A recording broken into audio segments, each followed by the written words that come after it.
Bismillahirrahmanirrahim. Assalamualaikum warahmatullahi wabarakatuh. Kembali lagi di channel Pena Pencari Hikmah. Kali ini kita akan bahas kisah seorang pemuda, tukang sihir, dan seorang rahib. Jangan lupa sukai video ini, komen, dan berlangganan, serta bagikan video ini agar bermanfaat bagi semua. Diriwayatkan dari Suhaib Ar-Rumi bahwasanya Rasulullah Shallallahu Alaihi Wasallam pernah bercerita, pada zaman dahulu ada seorang raja yang mempunyai seorang tukang sihir. Karena penyihir tersebut telah berusia senja, ia pun menghadap sang raja lalu mengadu kepadanya, "Sesungguhnya saya telah renta, kirimkanlah kepadaku seorang pemuda agar aku bisa ajarkan kepadanya ilmu sihir." Maka diutuslah kepadanya seorang pemuda untuk diajarkan sihir. Tatkala pemuda tersebut pergi ke tempat tukang sihir, ia melewati seorang rahib. Maka ia duduk di situ sejenak untuk mendengarkan ucapannya, dan ia pun merasa takjub dengan ucapannya. Setiap kali ia pergi ke tempat tukang sihir, ia selalu melewati rahib tersebut dan singgah. Maka tatkala ia terlambat sampai ke tempatnya tukang sihir, ia pun dipukuli. Pemuda tersebut mengadukan kejadian itu kepada sang rahib. Maka ia pun memberikan solusi. "Jika engkau merasa takut kepada tukang sihir karena terlambat datang, maka katakan kepadanya, keluargaku telah menyibukkan diriku. Dan bila engkau merasa takut kepada keluargamu, maka katakan pada mereka kalau tukang sihir itu telah menahanku." Sahabat Pena Pencari Hikmah, suatu ketika di tengah perjalanan ia mendapati ada seekor binatang yang sangat besar dan menghalangi jalan manusia. Lalu ia bergumam dalam hati, "Hari ini akan saya buktikan manakah perkara yang benar, tukang sihir ataukah sang rahib." Lalu ia mengambil sebongkah batu sambil mengucapkan, "Ya Allah, kalau sekiranya ajaran sang rahib lebih engkau cintai daripada ajaran tukang sihir, maka bunuhlah binatang ini, sehingga manusia bisa meneruskan perjalanannya." Kemudian binatang tersebut ia lempar dengan batu tersebut, sehingga binatang itu pun mati. Akhirnya manusia bisa melewatinya. Lantas cepat-cepat ia mendatangi rahib lalu menceritakan semua kejadian tersebut. Sang rahib mengatakan kepadanya, "Duhai anakku, engkau telah menjadi lebih baik daripada aku. Engkau telah sampai pada tingkatan seperti yang kamu lihat. Sungguh, suatu saat nanti kamu pasti akan mendapat cobaan. Jika kamu diuji, maka jangan beritahu tentang aku." Pemuda tersebut mampu menyembuhkan orang yang tuli dan buta serta mengobati segala macam penyakit. Sampai terdengarlah berita tersebut oleh seorang punggawa kerajaan yang biasa duduk bersama raja. Dan dia adalah seorang yang buta. Maka ia pun mendatangi dengan membawa berbagai macam hadiah, lalu meletakkan di hadapannya seraya berkata, "Ini semua saya kumpulkan sebagai hadiah untukmu kalau kamu mampu menyembuhkan penyakitku." Pemuda tersebut menjawab, "Saya tidak bisa menyembuhkan penyakit seorang pun, namun hanya Allah lah yang menyembuhkannya. Jika engkau mau beriman kepada Allah, akan saya doakan supaya ia menyembuhkan penyakitmu." Orang tersebut pun beriman kepada Allah Subhanahu wa Ta'ala, sehingga Allah pun menyembuhkan penyakitnya. Sahabat Pena Pencari Hikmah, keesokan harinya ia datang untuk bekerja kembali dan duduk di sebelah raja tersebut sebagaimana biasa. Raja keheranan sambil bertanya, "Siapa gerangan orang yang mampu mengembalikan penglihatanmu?" Ia menjawab, "Rabbku." Raja itu menjadi geram lalu bertanya, "Apakah kamu mempunyai Rabb lain selain diriku?" Ia menimpali, "Rabbku dan Rabbmu adalah sama, yaitu Allah." Raja pun marah lalu menyiksanya sampai orang itu mengaku dan memberitahukan keberadaan pemuda tersebut. Maka pemuda itu pun dipanggil oleh raja.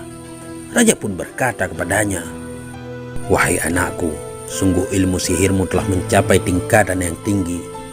Kamu telah mampu menyembuhkan orang yang buta dan tuli, serta banyak hal lain yang telah kamu lakukan."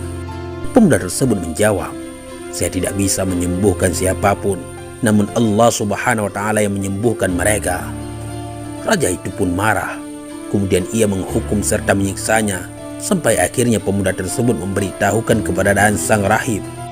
Maka didatangkan sang rahib ke hadapan raja, lalu dikatakan padanya, "Kembalilah dari agamamu." Sang rahib tetap menolaknya, lalu diperintahkan supaya diambilkan gergaji besi. Lantas gergaji itu diletakkan tepat di atas kepalanya. Kemudian ia digergaji sampai tubuhnya terbelah menjadi dua. Setelah itu, teman duduk raja tadi ditanya lagi, "Kembalilah dari agamamu." Ia pun tidak mau untuk murtad, sehingga diletakkan gergaji tersebut di atas kepalanya sampai ia terbelah menjadi dua.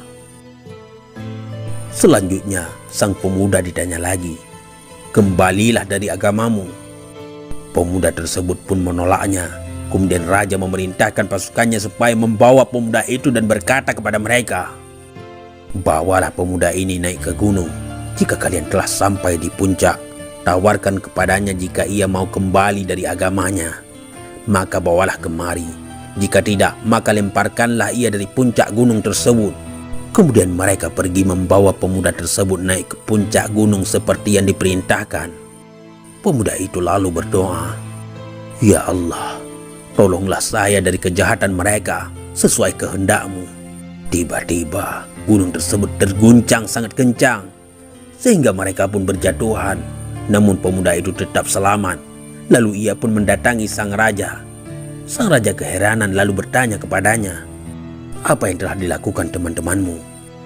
Pemuda itu menjawab, "Allah telah menolong saya dari keburukan mereka." Lantas raja menyuruh pasukannya, "Bawalah pemuda ini, naiklah di atas perahu dan bawalah ke tengah laut. Bila ia mau kembali ke agamanya, bawa kemari. Jika tidak, lemparkan ia ke dalam laut." Lalu mereka membawanya pergi ke laut. Tatkala sampai di tengah laut, pemuda tersebut berdoa, "Ya Allah, tolonglah saya dari kejahatan mereka sesuai kehendak-Mu." Kemudian perahu tersebut terbalik sehingga mereka semua tenggelam dan pemuda tersebut selamat. Kemudian ia datang kepada sang raja. Sang raja lalu bertanya geram, "Apa yang telah dilakukan oleh teman-temanmu?" Pemuda itu menjawab, "Allah telah menyelamatkan saya dari kejahatan mereka."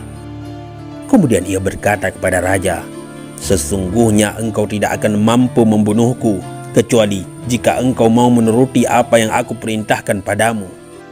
Sang raja bertanya, "Apa itu?" Ia menjawab, "Kumpulkan semua orang di tanah lapang, lalu saliblah saya di atas pohon kurma.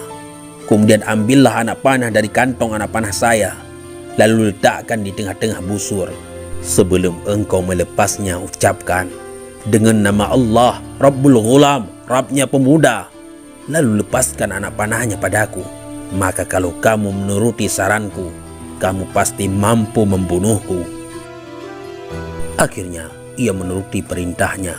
Semua orang dikumpulkan di tempat lapang, sedangkan pemuda tersebut disalib di tengah-tengah pohon kurma.